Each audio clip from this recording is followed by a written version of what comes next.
Olá, sejam todos muito bem-vindos a mais um episódio de Meninos Eu Vi, podcast criado, roteirizado e apresentado por mim, Rodrigo James, para falar sobre cinema, séries e te oferecer uma curadoria do que assistir em meio a tanto conteúdo que nos é oferecido todos os dias. O Meninos Eu Vi tem episódios inéditos todas as semanas, com críticas e dicas do que assistir e de como estas obras interferem nas nossas vidas. Sigam esse podcast nos principais agregadores do mercado: Spotify, Apple, Deezer, Amazon, YouTube, e marquem para serem avisados dos novos episódios. Curtam, comentem, espalhem a palavra desse podcast por aí. Para falar comigo, usem a caixa de comentários do Spotify ou me mandem uma mensagem diretamente através do site da minha produtora, o cotonizio.com.br, cotonizio com C e S, através das minhas redes sociais, @Rodrigo James no X, no Threads, no Instagram ou do Blue Sky, ou através do YouTube. Comentem aí no YouTube caso vocês estejam ouvindo esse episódio por essa plataforma. Antes de começar, eu queria reforçar o convite para vocês seguirem a minha newsletter chamada Mala, com notícias, críticas e uma curadoria de cultura pop e entretenimento que eu solto todas as sextas-feiras para os e-mails cadastrados. E considerem também serem apoiadores pagos. A Mala e esse podcast fazem parte do mesmo núcleo de produção de conteúdo independente. É muito importante fortalecer esse tipo de produção, principalmente numa era onde existe uma fadiga de redes sociais. Os algoritmos não entregam o que a gente quer, passam longe da qualidade e a gente fica perdido sem saber o que ler, ouvir e ver, não é mesmo? Apoiando a Mala, você estará automaticamente apoiando o Meninos Eu Vi.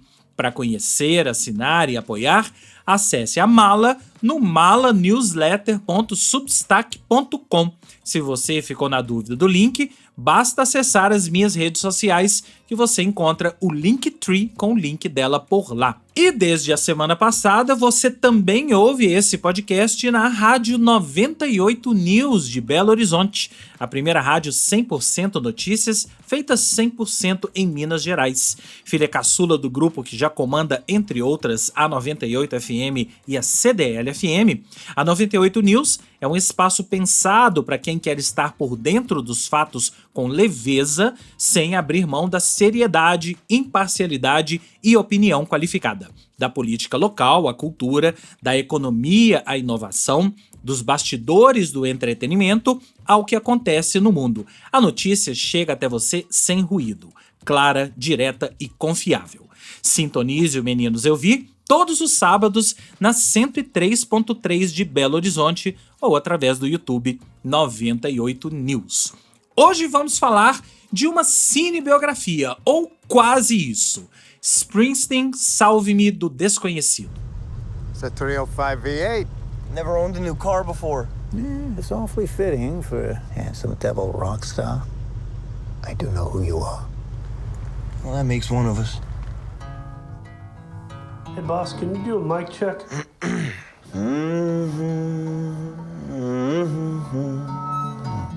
How's that sound? Looks about right. Don't need to be perfect.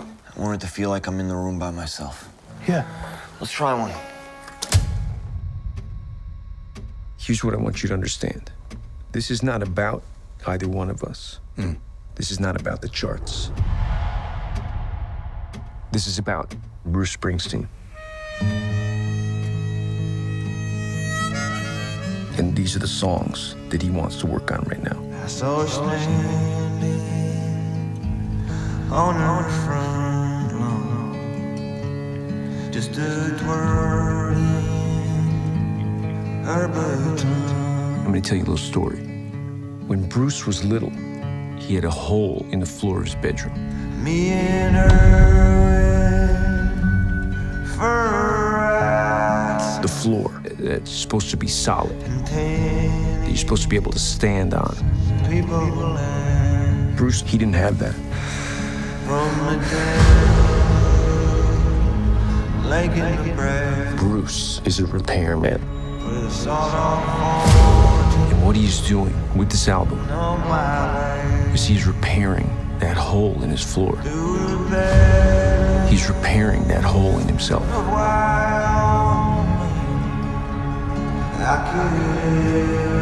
And once he's done that, he's gonna repair the entire world. Antes de começar a falar desse filme propriamente dito, eu preciso fazer alguns disclaimers aqui para vocês desse Springsteen Salve-me do Desconhecido, de todo o contexto, do que significa esse filme para mim, e na verdade a gente vai começar a falar dele a partir desses disclaimers. Bom, a primeira coisa que eu queria dizer para vocês é que vocês já sabem o que eu penso de cinebiografias, não é? Uma cinebiografia não é um documentário, é um filme de ficção.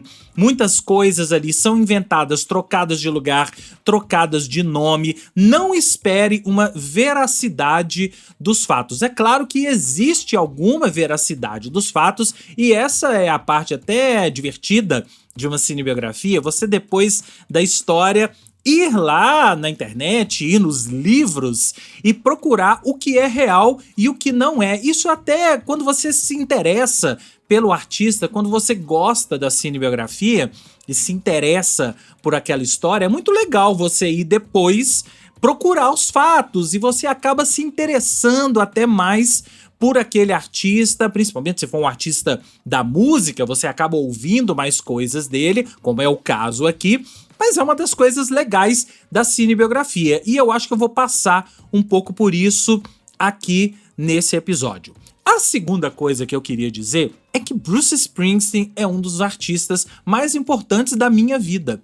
É um dos top 5 artistas da minha vida. Eu sou da geração da década de 1980, vocês bem sabem disso.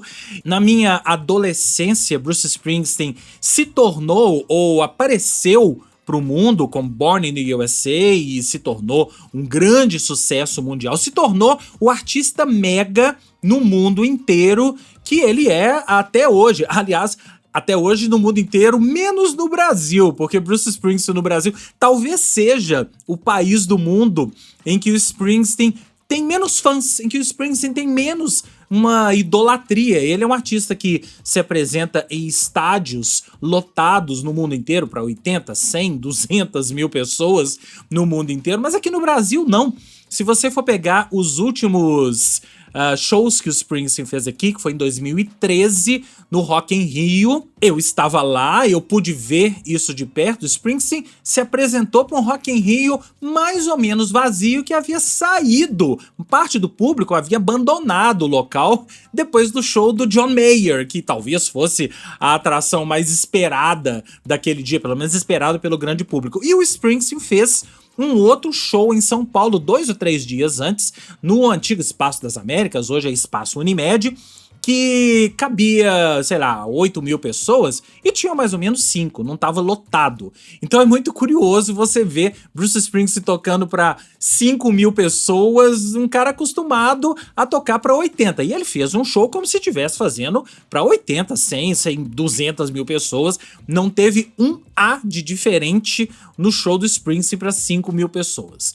E eu sempre venerei esse cara, tenho tudo dele, já li a biografia dele, Born to Run, já li outros livros sobre ele, já fui a outros shows dele, além desses dois que eu acabei de citar, e é um cara que eu acho que se completa no palco, é um cara muito completo, é um cara que tem uma trajetória invejável, não é à toa que é chamado de The Boss. Então, pra mim, é muito difícil falar de um filme sobre Springsteen, e eu tinha uma expectativa desse filme. Na verdade, eu reduzi um pouco a minha expectativa, e eu vou falar um pouco sobre isso aqui durante esse episódio. Reduzi um pouco a expectativa porque eu não queria me decepcionar. Vocês bem sabem como é que essas coisas funcionam, né? Quando a gente vai com uma expectativa muito alta, a chance da queda é gigantesca. Eu fui com uma expectativa normal, vamos ver o que vai acontecer com Springsteen Salve-me do Desconhecido. E o terceiro disclaimer que eu quero fazer aqui é, na verdade, não sobre o filme, mas sobre cinema.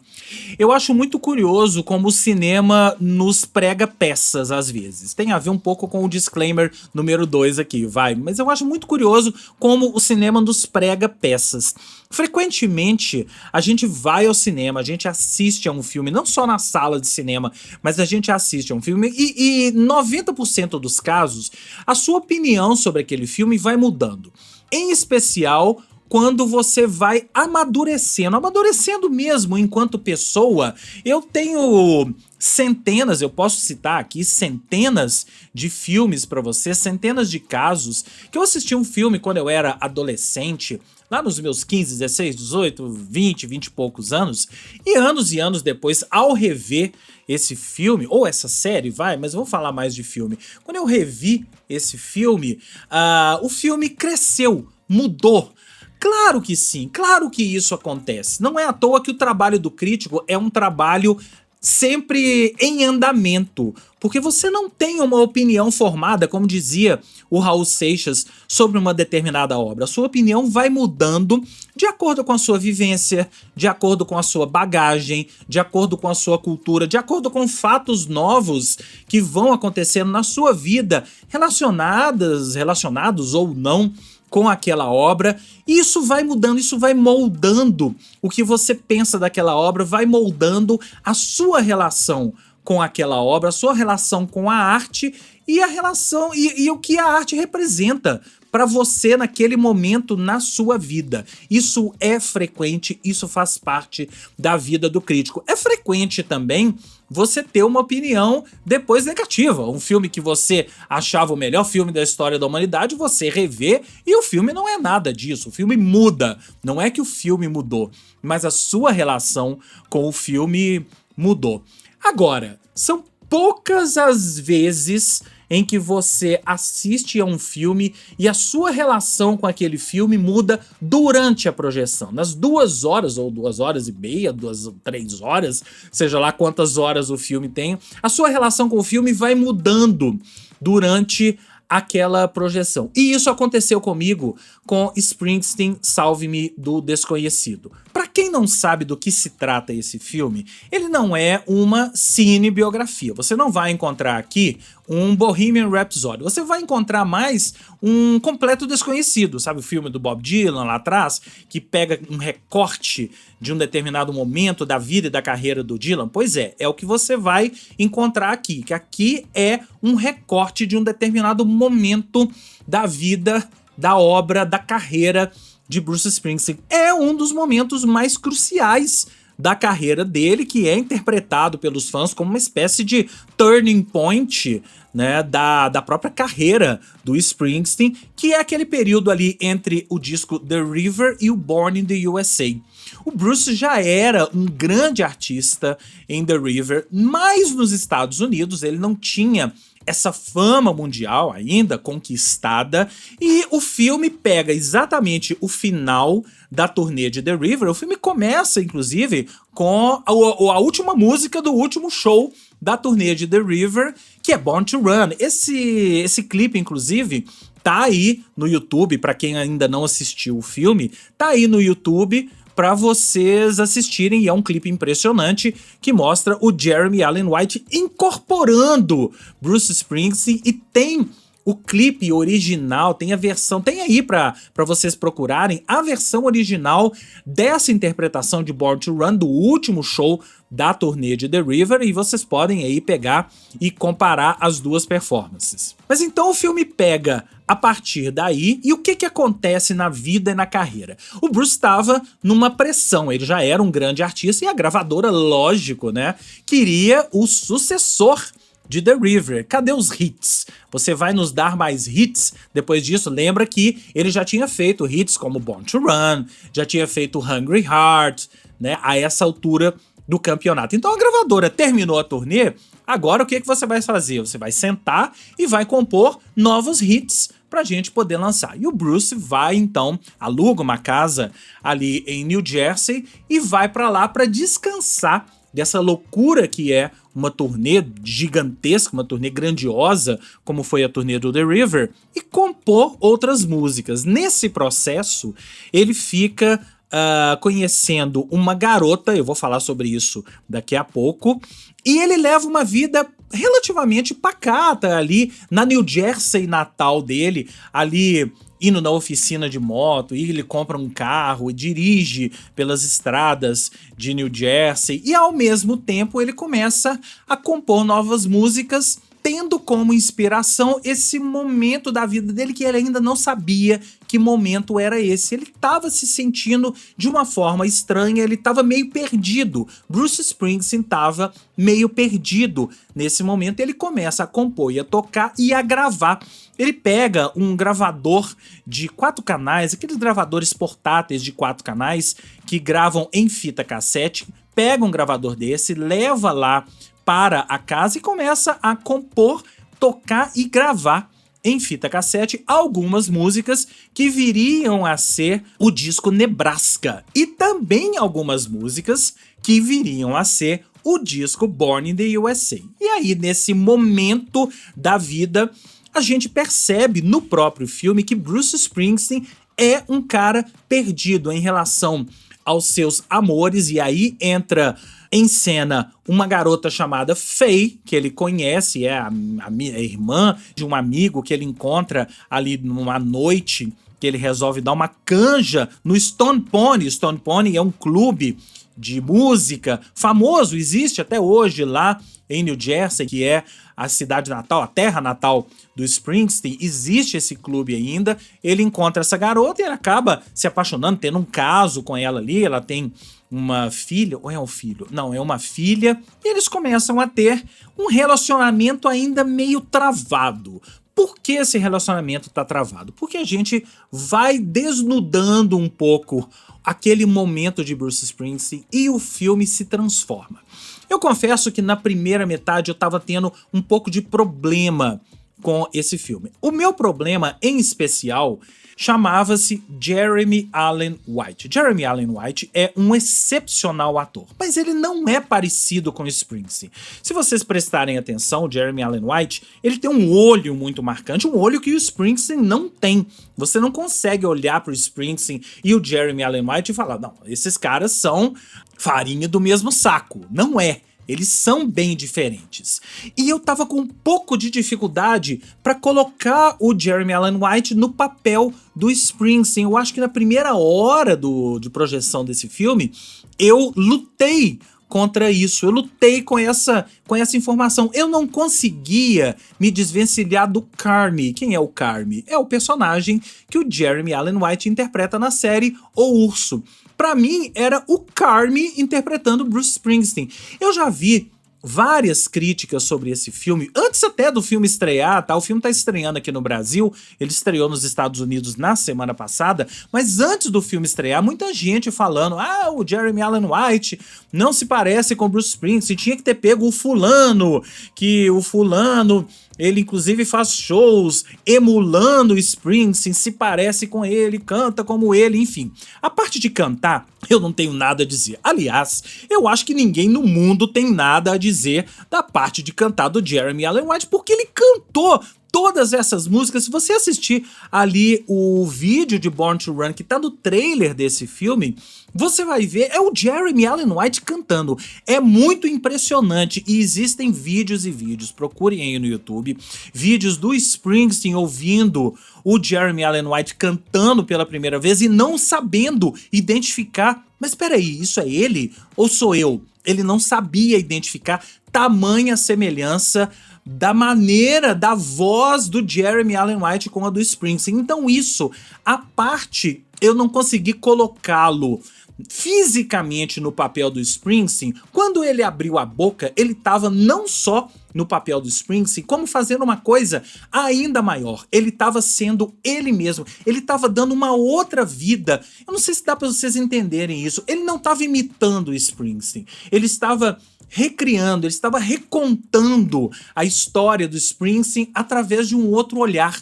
E isso pra mim é grandioso. Isso pra mim é muito mais do que você simplesmente emular e fazer igual. Ele reinterpretou Springsteen à sua maneira. E a partir do momento que eu fui percebendo isso, percebendo essas nuances, o filme foi mudando pra mim. E aí vem a segunda parte do filme. Eu vou dividir esse filme só em duas partes, tá? Porque a história do filme vai se desenrolando. Ele grava essas músicas, Nebraska, tudo aquilo que a gente sabe que aconteceu.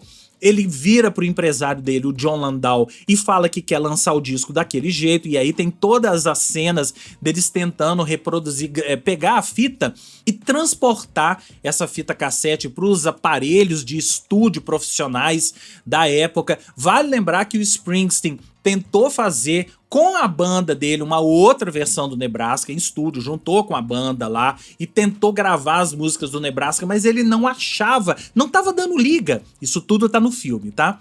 Não tava dando essa liga, e ele resolveu que ia lançar, que queria lançar daquele jeito. E ele não só queria lançar daquele jeito, como ele não ia fazer turnê promovendo, não ia fazer videoclipe, e ele nem ia aparecer na capa do disco. Ele ia só colocar o nome Bruce Springsteen Nebraska, que é o que passou para a história. A capa do disco é exatamente isso, uma foto escrita Bruce Springsteen, Nebraska. E essa história vai se desenrolando na medida em que você vai entrando na personalidade do Springsteen por trás do mito. E aí o filme se transformou, e aí o filme cresceu para mim. Porque em determinado momento eu parei olhando para aquele filme e falei: não é um filme sobre o Springsteen. Claro, né, gente? É um filme sobre o Springsteen, mas o foco não é esse. Sabe por quê? É um filme sobre saúde mental. É um filme sobre depressão. E aí entra o fator que amarra essas coisas todas que eu tô falando. Springsteen sofre de depressão. Isso tá na biografia dele, isso tá no livro que usaram como pano de fundo, como base para esse filme, que é o Deliver Me From Nowhere, do Warren Zevon. Isso tudo tá lá. Mas nunca tinha sido, mas eu achei de uma coragem, por mais que já tivesse saído em livros e a gente já tivesse lido em livros, eu achei de uma coragem muito grande do Springsteen e de todo mundo envolvido, do Scott Cooper, que é o roteirista e diretor do filme, de levar isso pra tela, de mostrar isso para uma audiência global de uma forma muito nua. Então a gente vê o Springsteen caindo em depressão. E aí a gente entende que esse período Nebraska é o período em que a depressão se manifesta, e são muito importantes as cenas dele, as conversas dele com o empresário, com o Jon Landau, que é magistralmente interpretado pelo Jeremy Strong, que você conhece da série Succession e por aí vai. O Jon Landau entendia Springsteen, o Jon Landau entende Springsteen, até hoje é o empresário dele, são melhores amigos a vida inteira. O Jon Landau vira uma espécie de pai pro Springsteen, mas cadê o pai do Bruce Springsteen? O Douglas Springsteen está nesse filme. É interpretado de uma maneira também grandiosa pelo Stephen Graham, que é um ator acima de qualquer suspeita. E eu também tive um pouco de dificuldade de decodificar o personagem Douglas Springsteen até a segunda metade, quando você percebe, quando o Springsteen fala, ele verbaliza isso num determinado momento ao falar sobre o seu problema, sobre a sua depressão. Meu pai tinha, minha tia tinha, minha prima tinha, eu não tenho como escapar isso. O filme se transformou de tal forma pra mim que os últimos 20 minutos eu assisti aos prantos. Porque a partir do momento que você percebe que é um artista lidando com a depressão que é uma doença, e não venha me falar em condição, eu acho que eu até citei condição aqui, mas não é condição. Depressão é uma doença, todos nós sabemos. Muita gente que tá me ouvindo lida com isso, muita gente que tá me ouvindo tem parentes, tem amigos que sofrem de depressão, que têm essa doença e às vezes não se tratam. E esse momento da vida do Springsteen é muito importante porque não só ele percebeu que ele precisava cuidar da sua depressão, da sua saúde mental, precisava procurar uma ajuda profissional, e quem fala isso pra ele é o Jon Landau. Você precisa, gente, tem cenas de cortar o coração, a viagem dele quando ele se muda para Los Angeles, uma viagem de carro que ele faz com um amigo, né, que vai dirigindo para ele, é de cortar o coração, porque você olha pro Jeremy Allen White ali, pro ator que tá fazendo Springsteen, você enxerga direitinho o quão perdido, o quão a depressão está se manifestando no corpo e na mente de Bruce Springsteen. E quando ele chega em Los Angeles, é toda aquela história. É aí que a coisa realmente aflora e ele precisa de uma ajuda profissional. Tem uma cena muito bonita quando ele vai encontrar a psiquiatra pela primeira vez, que eu não vou descrever ela aqui pra vocês. Eu quero que vocês tenham a mesma emoção que eu tive. É uma cena real, eu já procurei aqui, tá na biografia do Springsteen. Ele conta que a coisa aconteceu dessa maneira, tá lá na biografia dele. Então isso é uma das coisas que, se você for procurar aí depois, pode saber que é real. Eu queria voltar na Faye, que é a mulher que ele conhece, que ele tem um relacionamento com ela. É uma mulher inventada, tá? É uma somatória de várias pessoas da vida do Springsteen naquele momento, mas a Faye não existiu.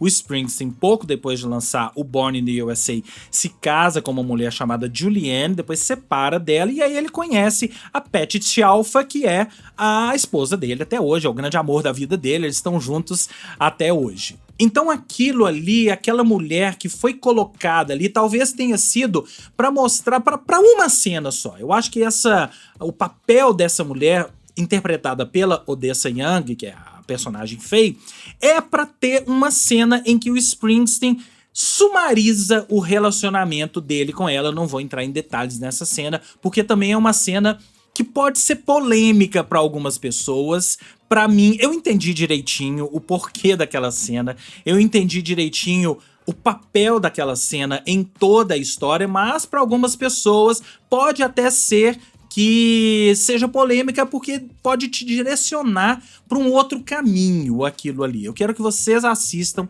prestem atenção nessa cena, quando os dois estão na lanchonete ali conversando sobre o relacionamento. Prestem atenção nessa cena e depois me contem o que vocês tiraram dela. E aí, continuando a história, o Springsteen lança o Nebraska, as músicas que sobraram do Nebraska, que já haviam sido gravadas, e outras que ele pega depois, viraram o disco Born in the USA, que ele lança 2 anos depois, 1 ano e meio, 2 anos depois do Nebraska, e aí sim ele se torna o Bruce Springsteen que a gente conhece. Vale lembrar que ele acabou de lançar na última sexta-feira uma versão do disco Nebraska, que tem também a versão elétrica do Nebraska. Sabe essa sessão que eu contei pra vocês aqui, que ele fez e não funcionou? Isso tá no filme. As sessões do Nebraska, ele engavetou isso e agora, em 2025, com o lançamento do filme, ele pegou essas sessões e falou, olha, até que não foi de todo ruim, não. Dá pra gente ouvir isso, dá pra lançar, e realmente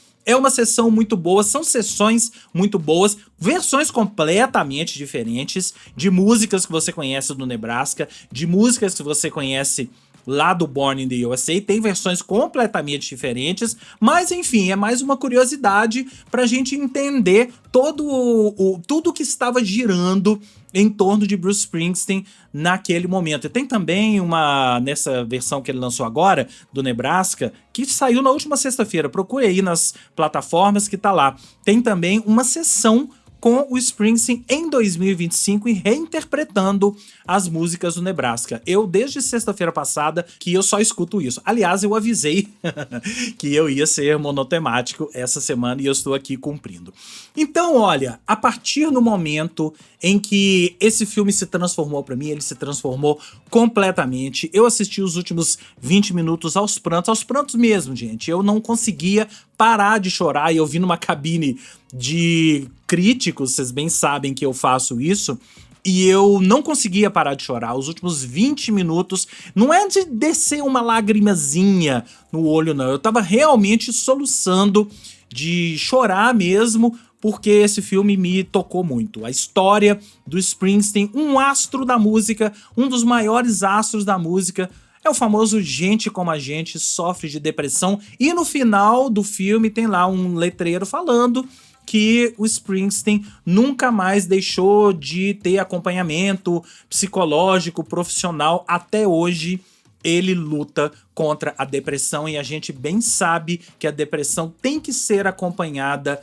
diariamente com ajuda profissional. Todo mundo que sofre de depressão, que acha que está sofrendo, que acha que está passando por isso, precisa de ajuda profissional, e eu acho que esse filme presta um grande serviço nesse sentido. Por fim, só para arrematar a história do Jeremy Allen White, ele no início do filme não parecia com o Springsteen, né? Eu disse pra vocês que eu tive um pouco de dificuldade, mas a partir do momento em que o filme mudou pra mim, e durante a projeção esse filme mudou, eu quase que tive uma revelação sobre o que era o filme, o Jeremy Allen White passou a ser fator preponderante para que esse filme desse certo. Eu passei a entender que o filme pedia não era um cara parecido fisicamente com o Springsteen. Era um cara que, tudo bem, ele interpretou as músicas ali maravilhosamente bem, e tem também a trilha do filme que já tá aí disponível nas plataformas, mas o que o filme precisava era de um grande ator. E o Jeremy Allen White é um grande ator, e as cenas dele com o Stephen Graham, em especial nessa segunda metade do filme, olha, podem indicar esse cara pro Oscar, eu não tenho dúvida que o Jeremy Allen White é um dos cotados pro Oscar de melhor ator. E Stephen Graham também, tá? Pra Oscar de ator coadjuvante. Anotem esses dois nomes e a gente vai conversar lá em janeiro, quando saírem as indicações pro Oscar. Eu dou 4 estrelas pra Springsteen, Salve-me do Desconhecido, e agora eu quero ouvir a sua opinião. Você já assistiu? Você vai assistir? Me conta que eu quero saber. Para falar comigo, você já sabe, basta mandar uma mensagem através do site da minha produtora, o cotonizio.com.br, através das minhas redes sociais, @RodrigoJames no X, no Threads, no Instagram ou no Blue Sky, ou através do YouTube. Comente aí no YouTube, caso vocês estejam ouvindo esse episódio por essa plataforma. E, finalmente, através da caixa de comentários do Spotify. O Meninos Eu Vi fica por aqui e eu volto na semana que vem com mais críticas e dicas do que assistir. Um grande abraço e até lá!